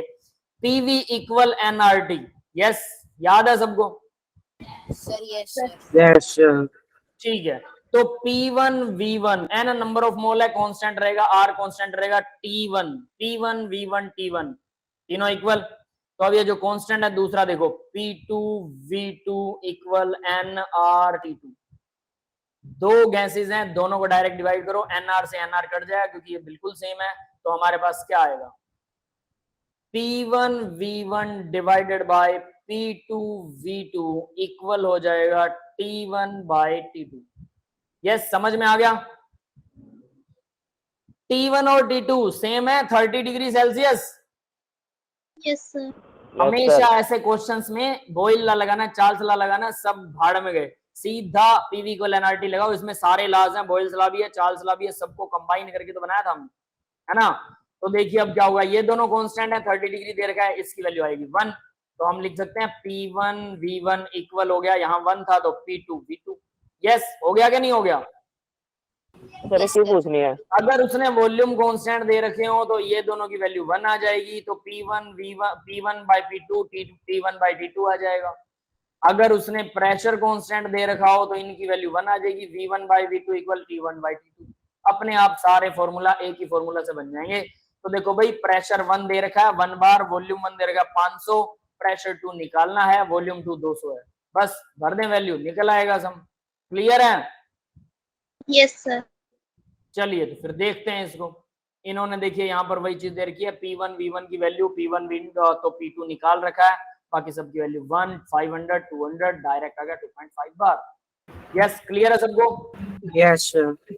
ये अगला देखिए, वेसल, एक वेसल है 200 ml की, वॉल्यूम दे दिया वेसल का 120 ml, सॉरी 120 ml की एक वेसल है, capacity contain certain amount of gas, 35 degree temperature दे रखा है, बार प्रेशर दे रखा है। तो देखिए प्रेशर दे रखा है 1.2 बार, ठीक है, टेम्परेचर दे रखा है 35 डिग्री सेल्सियस, है ना, वॉल्यूम दे रखा है 120 ml। पीवी इक्वल एनआरटी होता है, एन और आर की वैल्यू कांस्टेंट है, वही वाला फॉर्मूला लगेगा। The gas transferred into another vessel, gas को दूसरी वेसल में डाल दिया जिसका वॉल्यूम 180 ml था, मतलब गैस का वॉल्यूम 180 हो गया, टेम्परेचर सेम रखा इसने, बट विद प्रेशर, तो प्रेशर घट जाएगा, हमें पता है। वही same formula P1 V1 divided by P2 V2 equal हो जाएगा T1 बाय T2। T1 और T2 सेम है तो सिंपली लगा सकते हैं P1 V1 इक्वल होगा P2 V2। यस, निकाल सकते हो क्वेश्चन। Yes sir. तो P2 की वैल्यू तो एक पूछी है बार फिर से उसने, बता दीजिए। P1 उसने दे रखा है, V1 दे रखा है, V2 दे रखा है, सीधा सीधा ये आ जाएगा P2 इक्वल 0.8 बार। क्लियर है बेटा? बता दीजिए। Yes, sir. देखो उसने क्या कहा, 120 ml क्या है, P ये वैल्यू है, ये रहा 120 ml वॉल्यूम है, टेम्परेचर 35 है और प्रेशर जो है 1.2 बार है। अब उसने क्या करा, टेम्परेचर सेम रखा, वॉल्यूम कह रहा है दूसरी वेसल में बदल दिया, तो V2 जो था वो 180 ml उसने दे रखा है। V2 की वैल्यू पता लगी, V1 ये था, P1 ये था, T1 ये था। अब वो कह रहा है प्रेशर बताओ, P2 आपको निकालना है, P2 equal question mark. T1 और T2 सेम ही दे रखे हैं, T2 इक्वल वो भी 35 डिग्री सेल्सियस है, तो फॉर्मूले में पुट कर दो इनकी वैल्यूज बस। P1 V1 P2 V2, P2 अपने आप निकल आएगा, T1 T2 सेम है तो P1 इंटू V1, P1 और V1 ये और ये मल्टीपल होगा, इक्वल होगा P2 और V2 के। बस P2 का पता नहीं है तो वो निकल आएगा, तीन चीजें दे रखी हैं। यस, क्लियर है? समझ में आ गया भाई? Yes sir. 0.8 Yes, sir. हाँ 0.8 आएगा, 0.8 बार। नेक्स्ट देखिए question number 3, using the equation of state PV equal NRT. Ideal gas equation है, इक्वेशन ऑफ स्टेट तो सभी इक्वेशंस को बोल सकते हैं, कोई दिक्कत नहीं है। Equation of state PV equal NRT show that at a given temperature density of the gas is proportional to the gas pressure। तो डेंसिटी ऑफ गैस के प्रेशर के ऊपर प्रोपोर्शनल होती है, सीधी सी बात है। We know PV equal NRT, ये हम कर चुके हैं। वी नो पीएम इक्वल क्या था भाई, पीएम इक्वल डीआरटी, ये भी कर चुके हैं। हाँ बोलो। Yes sir. Yes. Yes, sir. कर चुके हैं, है ना? तो ठीक है, इसने जो पूछा है फालतू की बकवास की है, डी की वैल्यू निकाल दो। डी इक्वल क्या आएगा, डी को आर टी को नीचे ले आएंगे, पीएम बाय आर टी। हाँ सही है। हाँ सर, यस तो sir. Directly density directly proportional हो गई प्रेशर के, मोलर मास के, आर के इनवर्सली है, टेम्परेचर के भी इनवर्सली है। टेम्परेचर बढ़ाओगे डेंसिटी घट जाएगी, है ना? क्लियर है? यही बताना था, बस इसने यहाँ पे ये इसको प्रूव कर दिया, D D M by R T. लेकिन इसने इसको यहाँ डेरिवेट करके दिखाया, PV equal N R T, PV equal N number of mole की जगह पर given mass by molar mass put कर दिया। नंबर ऑफ मोल ये होता है ना, given mass by molar mass. ठीक है, ये फॉर्मूला दे रखा है साइड में। तो इसका मतलब अब यहाँ पर हमने क्या किया, M R T by V को नीचे ले आया, यहां से वी नीचे आ गया, तो ये वी नीचे आ गया तो M R T by V M आ गया। अब देखिए मास बाय वॉल्यूम क्या होता है, डेंसिटी, तो इसने यहाँ पे डी आर टी लिख दिया, D R T by M molar mass है, सिंपल। तो डी की वैल्यू निकाल ली, बाकी सबको एक साइड में, मतलब इसको वही डिराइव करके दिखाया जो हमने पहले डिराइव कर लिया था। बट आपको ये फॉर्मूला डायरेक्ट भी याद रखना है ताकि सिर्फ डिराइव करने वहां ना बैठ जाए। हाँ भाई, समझ में आ गया? जी सर, आ गया। ठीक है, आगे बढ़ते हैं बेटा। नेक्स्ट देखिए question number 4, at 0 degree Celsius. Question बहुत आसान है, इसके सिर्फ फॉर्मूले याद है, डायरेक्ट फॉर्मूला पुट करो, क्वेश्चन आ जाएगा। एट 0 डिग्री सेल्सियस टेम्परेचर बता दिया उसने, जो भी चीज बता रही है वो लिखते रहो, ठीक है? क्वेश्चन का आंसर मत देखिए, क्वेश्चन को खुद करने की कोशिश कीजिए, तभी कुछ दिमाग में आएगा बेटर, वरना सब गोबर भरता जाएगा, है ना?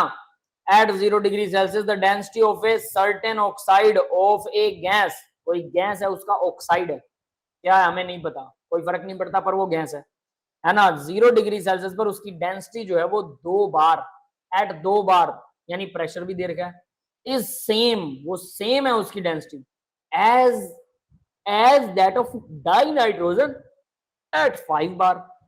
नाइट्रोजन गैस की 5 बार पर जो डेंसिटी है, 5 बार पर 0 डिग्री सेल्सियस पर जो डेंसिटी है, वही डेंसिटी किसी दूसरे ऑक्साइड की है। What is the molecular mass of the oxide? Molecular mass of oxide निकालना, तो यही वाला फॉर्मूला अप्लाई होगा जब अभी ऊपर किया हमने। देखिए डेंसिटी क्या होती है, डेंसिटी होती है P pressure into molar mass divided by R into T। R की वैल्यू पता है, बिल्कुल पता है, T पता है 0 डिग्री सेल्सियस, पता है भाई, यस और नॉट? सर पता है सर। Yes, ये sir. दोनों Yes, चीजें sir. पता है। M मोलर मास निकालना है, बिल्कुल फाइंड करना है, ये तो गैस का। नाइट्रोजन का पता है ना, बिल्कुल पता है। P प्रेशर, अब देखो नाइट्रोजन के लिए सब कुछ पता है आपको, क्या 4N2। अगर मैं N2 के लिए N2 की डेंसिटी अगर निकालना चाहूं, N2 की, तो डेंसिटी क्या निकलेगी? प्रेशर उसने 5 बार दे रखा है कि नहीं दे रखा? Yes sir. हाँ भाई, तो प्रेशर यहाँ पे मैं 5 बार भर देता हूँ। मोलर मास, नाइट्रोजन का मोलर मास कितना होता है? 28 ग्राम। 28। 14 होता है एक नाइट्रोजन के एटम का, पीरियोडिक टेबल में चेक कर सकते हैं। आर की वैल्यू पता है, आर हमें पता है। टी पता है 0 डिग्री सेल्सियस, तो यहाँ 0 डिग्री सेल्सियस भरा जाएगा क्या? सर नहीं सर, केल्विन केल्विन में भरा। सर 0 नहीं भरा जाएगा, 0 भर दोगे तो सब कुछ 0 हो जाएगा। 273 273.16 एब्सोल्यूट टेम्परेचर 0 डिग्री 273 273.16 की जगह 15 भरेंगे ताकि कटिंग जल्दी हो जाए। केल्विन, ये नाइट्रोजन की डेंसिटी निकल आई ना?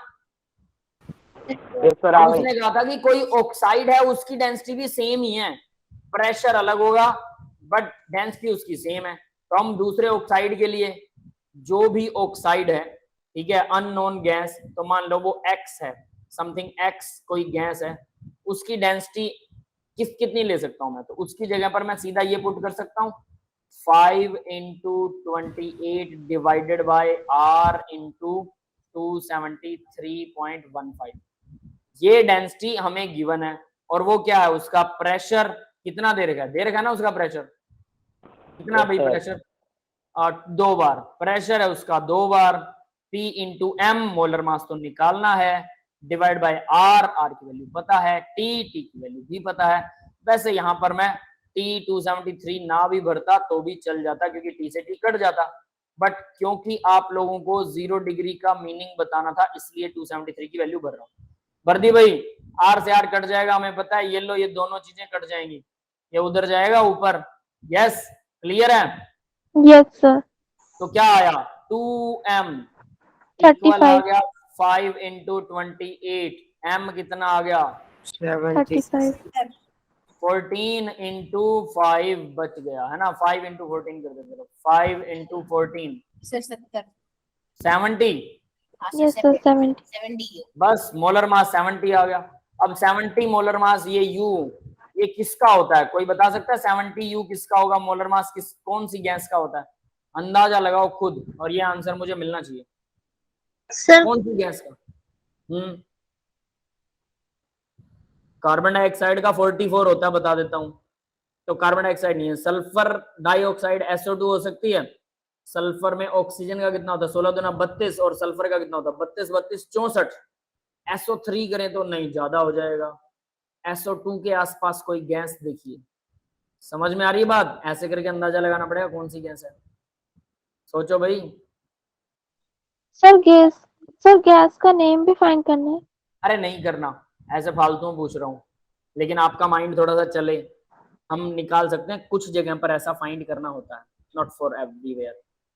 यस, क्लियर है? Yes yes sir. सर। तो बताओ फिर, कुछ तुक्का लगाओ, अक्कड़ बक्कड़ बम्बे बो 80 90 पूरे 100। सर और किसी ऑक्साइड है ना सर? क्या O2 तो होगा। ऑक्साइड है? Copper oxide. Copper oxide, copper oxide gas होता है क्या? नहीं होता। कॉपर ऑक्साइड तो सॉलिड होता है। कुछ और सोचो। सर ऑक्साइड को O2 बोलेंगे ना, या फिर सर क्या O बोलेंगे? सर ऑक्साइड में सर सिंगल O कंसीडर होगा ना बस? जरूरी नहीं है सिंगल हो डबल हो, कोई जरूरी नहीं है, वो तो फॉर्मूले पे डिपेंड करेगा ऑक्साइड कौन सा है। खैर छोड़ो, ठीक है, थोड़ा गैस लगा के देखना 70 किसका हो सकता है। आगे देखते हैं बेटा, सर बता दो। आगे देखिए, pressure of 1 gram of ideal gas A at 27 degree Celsius, 27 degree Celsius 2 bar pressure दे रखा है, कोई गैस है ये। When 2 gram another ideal gas B is introduce, फिर दूसरी गैस है, दूसरी गैस 2 ग्राम ली उसने, बी इंट्रोड्यूस किया, पहले वाली 1 ग्राम थी, दूसरे वाली 2 ग्राम है। Introduce in the flask at the same temperature, temperature same रखा, सेम टेम्परेचर, ध्यान लेना ना, दे लेना। द प्रेशर बिकम 3 बार, तो प्रेशर जो था वो 3 बार हो गया, दोनों गैसेस का total pressure. Find the relationship between the molar masses, तो मॉलिक्यूलर मासेस के बीच में रिलेशन बताना है। आड़ा टेढ़ा सा सम लग रहा होगा ना, है ना?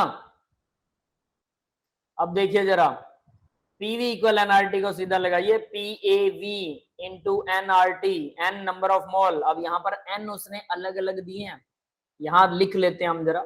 नंबर ऑफ मोल्स मतलब ग्राम दे रखे ना, ए गैस के नंबर ऑफ मोल्स कितने होंगे, ए गैस के नंबर ऑफ मोल्स। सबसे पहले ए गैस के नंबर ऑफ मोल निकालेंगे, given mass by molar mass.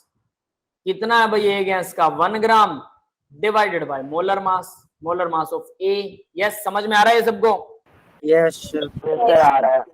B gas के नंबर ऑफ मोल कितने होंगे भाई, नंबर ऑफ मोल, ये थोड़ा सा मतलब बड़े लेवल का सम हो जाएगा, सोचना ज्यादा पड़ेगा इसमें। 2 हम अपॉन सॉल्व M कर रहे हैं तो आपको B, शायद इजी लगेगा। 2 upon 2 अपॉन MB। MB है ना, molar mass Yes, of B, ये हो गए नंबर ऑफ मोल्स। 2 आएगा यहाँ पे, 1 नहीं आएगा ना, वो 2 ग्राम है, ठीक है। नंबर ऑफ मोल निकाल लिए, तो नंबर ऑफ मोल दोनों के अलग अलग होंगे। प्रेशर कितना दे रखा है, प्रेशर ऑफ ए का प्रेशर है 2 बार, ठीक है। टेम्परेचर सेम है तो कोई दिक्कत नहीं है। टेम्परेचर कितना दे रखा है, T1 दे रखा है 27 डिग्री सेल्सियस, तो कितना हो जाएगा, 273 में 27 जोड़ेंगे 300 केल्विन। क्लियर है? टेम्परेचर हमेशा केल्विन में ले लेना, याद रख लेना, हमेशा केल्विन में लेते हैं। प्रेशर हो गया, ग्राम आ गया, नंबर ऑफ मोल आ गए, टेम्परेचर हो गया, है ना। और उसके बाद में भाई माइक अपना ऑफ रखिए अगर आप मुझसे बोल नहीं रहे हैं तो, है ना, वरना वो बैकग्राउंड साउंड आता है। पीबी, प्रेशर ऑफ बी कितना है,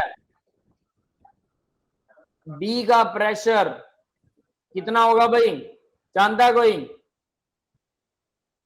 टोटल प्रेशर में से, नहीं सुनिए, टोटल प्रेशर में से अगर मैं पीए का प्रेशर घटा दूं, क्यों, पार्शियल लॉ क्या कहता है, सभी गैसेस अगर सेम टेम्परेचर प्रेशर के ऊपर हैं, सेम टेम्परेचर पर अगर वो कोई गैसेस हैं तो उनका पार्शियल प्रेशर डायरेक्टली जुड़ जाता है।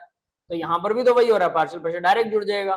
तो मेरे पास कितना आ जाएगा, ये 3 - 2, टोटल 3 था, 1 बार। ये समझ में आ गया भाई, है ना।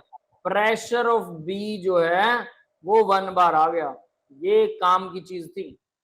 अब इसका टेम्परेचर तो हमें पता है, सेम टेम्परेचर पर T2 जो है वो सेम टेम्परेचर है 300 केल्विन, ठीक है। समझ में आ गया है सबको? Yes sir.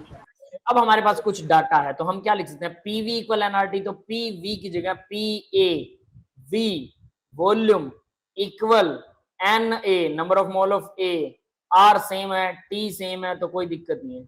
उसके बाद में क्या वॉल्यूम सेम है दोनों गैसेस का, ये बताइए जरा, क्या दोनों गैसेस का वॉल्यूम सेम है? बट वॉल्यूम गिवन है ना, गिवन है क्या वॉल्यूम, गिवन भी नहीं है। Yes, pressure of this this this this this is this, चलो उसको देखते हैं। इसके बाद में PB into V equal NB number of mole of B, R into T, temperature same है, ये दोनों टेम्परेचर R और T सेम है। अगर डिवाइड करें तो दोनों को डिवाइड करने पर क्या आ जाएगा, वॉल्यूम से वॉल्यूम। तो यहाँ पर अब देखिए जरा, मैं इसका सॉल्यूशन दिखा रहा हूँ आपको, ये इन्होंने यहाँ तक तो ऐसा ही किया, Na सेम है, NB सेम है, उसके बाद में पीए 2 बार है, पी टोटल में से माइनस कर दिया, टोटल 3 बार है तो 1 बार आ गया। PRT are same for both the gases. अब ये वी सेम क्यों है दोनों गैसेस के लिए? क्या इसने दिया था क्या कुछ? Pressure of 1 gram of gas when 2 gram is introduced at the same flask in the same flask. Same flask में उसको डाला था एट सेम टेम्परेचर पर डाला था। The pressure become 3 bar, pressure 3 बार बन गया। मतलब ये क्या कर रहा है, पहले एक गैस थी उसको डाला, उसका प्रेशर 2 बार निकला, फिर उसको निकाल दिया बाहर, फिर दूसरी गैस थी उसको डाला, उसका प्रेशर 3 बार बन गया। कैसा हो रहा है बताइए, बताइए भाई क्या हो रहा है यहाँ पे? या दोनों को इकट्ठा डाला है उसने, दोनों का वॉल्यूम उसने पक्के तौर पर सेम लिया होगा, वरना ऐसा नहीं हो सकता है ना? तो या पीवी पीआरटी ये तीनों चीजें सेम है, नंबर ऑफ मोल अलग है फॉर बोथ इक्वेशन। तो हमने क्या किया, 1 और 2 से दोनों को डिवाइड कर दिया।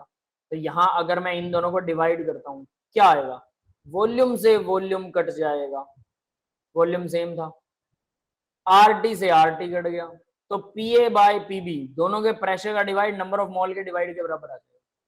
तो प्रेशर का डिवाइड, प्रेशर कितना था ए का प्रेशर कितना था भाई, 2 बार, बी का 1 बार है, तो 2/1 इक्वल आएगा N A number of mole of A divided by N B. हाँ भाई यहां तक समझ में आया सबको? ये सर आया। अब आगे देखिए एन ए की वैल्यू क्या भरें। अब हमारे पास एन ए और एन बी की वैल्यूज थी, ऊपर हमने निकाला था क्या, 1/ma molar mass, 2/mb molar mass.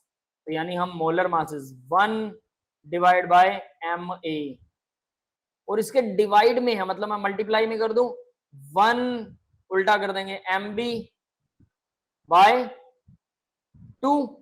Yes clear है, 2/mb हो जाएगा ना वो, 2/mb। तो ये 2/mb यहां आ गया, तो इस 2 को इधर लेके जाऊंगा, ये मल्टीप्लाई में आ जाएगा, तो 2 × 2 4, 2 मल्टीप्लाई में 2 इक्वल आ जाएगा mb divided by ma। Molar masses का रेशो सीधा सीधा हमारे पास आ गया mb divided by ma equal 4, और यू कैन से 4/1, 4/1। अगर उल्टा निकालना है ma बाय mb का तो 1/4 निकाल दो। यस क्लियर है, ये समझ में आया? अब इन्होंने क्या कर रखा है, mb और ma को बस एक को दूसरी तरफ ले गया, ma को उस तरफ 4 की मल्टीप्लाई में ले गया, तो ये 4 इंटू यानी वो एक दूसरे से 4 गुने हैं। तो रेशो निकालना है एक्चुअल में, मोलर मास तो नहीं निकलने वाला, लेकिन रेशो का पता लग जाएगा। क्लियर है बेटा? सर वॉल्यूम कैसे इक्वल है? भाई ये वॉल्यूम डेफिनेटली इन्होंने इक्वल दिया होगा, यहाँ पर कुछ मिस प्रिंट हुआ होगा, वॉल्यूम इक्वल ही होगा, क्योंकि उसके अलावा वॉल्यूम को इक्वल करने का तो कोई तुक ही नहीं बैठता है। एक कंटेनर है जिसके अंदर 2 बार प्रेशर के ऊपर कुछ गैस है, उसी कंटेनर में दूसरी गैस डाली गई जिससे प्रेशर 3 बार हो गया, तो वॉल्यूम जो है दोनों गैसेस का सेम ही लेना पड़ेगा। वैसे भी क्योंकि कंटेनर सेम है, देखो ऐसा है कि कंटेनर सेम है तब भी वॉल्यूम सेम ले सकते हैं। हाँ एक वन ऑफ द रीजन ये हो सकता है कि मान लीजिए एक कंटेनर, आपके पास एक गिलास है, उस गिलास में एक गैस भरी पड़ी है, आपने दूसरी गैस उसमें डाल दी, भैया आपने गैस दूसरी डाली है, कम डाली है ज्यादा डाली है, इस बात से कोई फर्क नहीं, वो गैस भी पूरे गिलास में फैल जाएगी ना, तो वॉल्यूम वहां पर भी सेम ही रहेगा। मतलब इस सेंस में इसको वॉल्यूम को सेम लिया गया कि वो भी पूरे कंटेनर के अंदर फैल जाएगी। यस क्लियर है? Yes sir. ठीक है, यस सर। वैसे इनको थोड़ा ढंग से देना चाहिए कि वॉल्यूम सेम है, बट इन्होंने सेम फ्लास्क यूज की तो थोड़ा ट्रिकी क्वेश्चन बना दिया। अच्छा क्वेश्चन था ना ये, इस तरह के क्वेश्चंस आपको करने चाहिए। ये सर ऐसे क्वेश्चन आ सकते हैं सर पेपर में, जेईई मेंस के? मेंस में ऐसे ही क्वेश्चन आते हैं, मेंस में सारे एनसीईआरटी आते हैं, याद रख लेना, एनसीईआरटी फिंगर टिप्स पे है ना, समझ लेना मेंस क्वालिफाई है बहुत आसानी से, बहुत आसानी से।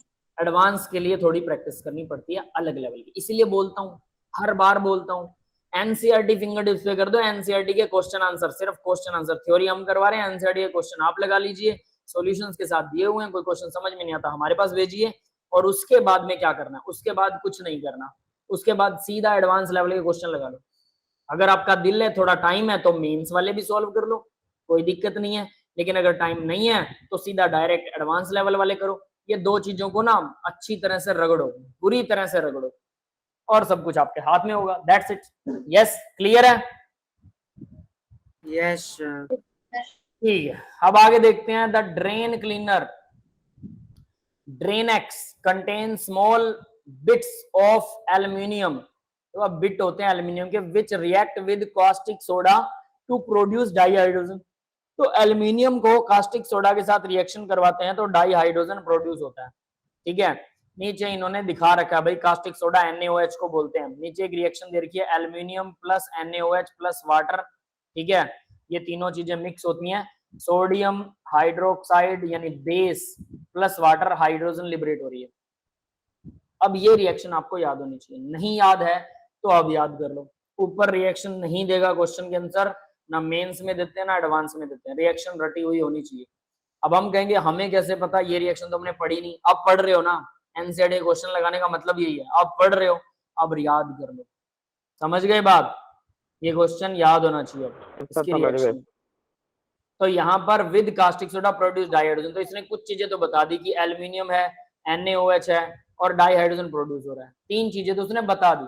तो वाटर प्लस NaAlO2 भी बनता है, बस ये याद रखना है।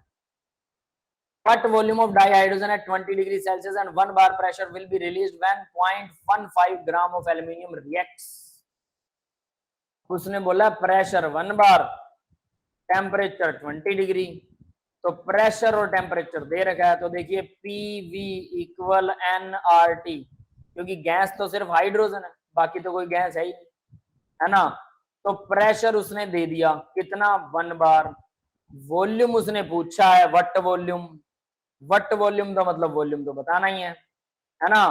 तो वॉल्यूम आपको बताना है, what volume, pressure of dihydrogen, dihydrogen का वॉल्यूम बताना है। तो अब उसके बाद 20 डिग्री टेम्परेचर दे दिया, 20 डिग्री सेल्सियस, आर आपको पता है, क्लियर है। नंबर ऑफ मोल कहां से पता लगेगा, कितने मोल डाईहाइड्रोजन निकली, बैलेंस्ड इक्वेशन से, इस इक्वेशन से नंबर ऑफ मोल पता लगेंगे, तो नंबर ऑफ मोल भी पता लग जाएंगे, आर भी पता लग जाएगा, है ना। प्रेशर उसने दे ही रखा है 1 बार, तो वॉल्यूम तो निकाल ही लोगे आप लोग। यस, क्लियर है? Sir clear. यानी यहाँ पर इक्वेशन लगेगी PV इक्वल nRT, सीधी सी बात है, PV equal nRT, P into V equal nRT। अब वो कैसे सॉल्व होएगी, प्रेशर आपको 1 बार दे रखा है, ये प्रेशर दिया हुआ है 1 बार, मल्टीप्लाई में वॉल्यूम इक्वल होगा नंबर ऑफ मोल। कैसे पता लगेगा, बैलेंस्ड इक्वेशन से, बैलेंस्ड इक्वेशन से नंबर ऑफ मोल पता लग गया, इनटू आर ऑलवेज पता होता है, इनटू टी उसने 20 डिग्री दिया है, 273 में 293.15 केल्विन हो जाएगा। समझ गए? आर भी पता है, बैलेंस्ड इक्वेशन से नंबर ऑफ मोल पता लग जाएंगे, बार में 1 पता है, वी निकालना है तो निकल जाएगा। अब नंबर ऑफ मोल कहां से पता लगेंगे, अगर इक्वेशन याद नहीं है तो कुछ नहीं पता। तो देखिए उसने क्या कहा, 0.15 ग्राम एल्यूमिनियम रिएक्ट करता है, तो बैलेंस्ड इक्वेशन क्या कहती है, एल्यूमिनियम का मोलर मास बताइए कितना होता है, 27. 27। ठीक है, तो 2 मोल है ये, तो इसका मतलब 2 मोल मतलब 27 इंटू 2, इतने ग्राम अगर एल्यूमिनियम यूज करते हैं तो 2 मोल से कितनी गैस प्रोड्यूस हो रही है, 3 मोल। हाइड्रोजन का मोलर मास कितना होता है 1, 2 हाइड्रोजन है तो 2 ग्राम हो गया, 2 दूना 6, 6 ग्राम हाइड्रोजन प्रोड्यूस होती है। समझ में आ गया? यस सर, आ गया। 0.15 से कितनी होगी, बस ये निकालनी है। तो 1 ग्राम एल्यूमिनियम अगर यूज होगा तो 6 डिवाइडेड बाय 1 के लिए हमेशा डिवाइड होता है, और उसके बाद में 1 के बाद जिसकी भी वैल्यू निकालनी है, इतनी हाइड्रोजन हमारे पास आएगी, इतने ग्राम हाइड्रोजन आएगी। अब बात करते हैं कितना दिया इसने, 0.15 ग्राम दिया है एल्यूमिनियम, तो उससे कितना होगा भाई, 6 डिवाइडेड बाय 2 इंटू 27 मल्टीप्लाई में आएगा 0.15। तो इसको सॉल्व करेंगे, इतने ग्राम हाइड्रोजन हमारे पास आ गई। यस, क्लियर है? इस ग्राम को मोल में कन्वर्ट कर लो, 1 ग्राम हाइड्रोजन में 1 मोल होता है H2 ले रहे तो 2 ग्राम, 2 ग्राम हाइड्रोजन 1 मोल होती है, अब इतने ग्राम हमने हाइड्रोजन प्रोड्यूस कर ली, तो अब मैं यहां लिख सकता हूं इसी से आगे, यहां पर देखिए जरा, 2 ग्राम H2 इक्वल होती है 1 मोल H2, मोलर मास के बराबर होता है। 1 ग्राम कितनी होगी, 1/2 मोल H2। और कितना दिया है हमें भाई, 6 इंटू 0.15 मल्टीप्लाइड है और डिवाइडेड बाय 2 इंटू 27 है। इतने ग्राम हाइड्रोजन में कितने मोल होंगे, 1 डिवाइड बाय 2 मल्टीप्लाई में हो जाएगा 6 इंटू 0.15 डिवाइडेड बाय 2, एक पहले से था, 2 इंटू 27। तो इतने मोल आपके पास क्या आ गया भाई, what is that, hydrogen. Yes, H2 के मोल पता लग गए, हाँ सर दिख रहा है। समझ में आ गया होगा H2 के मोल। तो Yes, यहाँ पर N की वैल्यू बैलेंस इक्वेशन से हमने नंबर ऑफ मोल निकाल लिए, R हमें पता है, T उसने दे रखा है, बार दे रखा है, V पता है करना है, तो वो निकल जाएगा। यस, क्लियर है सबको। लेकिन बैलेंस इक्वेशन आनी बहुत जरूरी सर है, क्लियर है। बैलेंस इक्वेशन आनी बहुत जरूरी है, याद रख लेना। अगर बैलेंस इक्वेशन नहीं आती तो फिर कुछ नहीं कर पाओगे। समझ में आ गया सबको, आगे बढ़ते हैं अब जरा। तो यहाँ इन्होंने भाई इसका वॉल्यूम निकाल दिया 203 ml, डेसीमीटर क्यूब या मीटर लीटर में निकाला, लीटर से अपने आप ml बदल सकते हो आप, कोई दिक्कत नहीं है। प्रेशर 1 बार इतने एटमॉस्फेयर के बराबर होता है, एटीएम में भी उसको बदल सकते हो, ये सिर्फ यूनिट चेंज करना है। Temperature must be in kelvin, ये ध्यान रखना, ये मैं हमेशा से बोल रहा हूँ।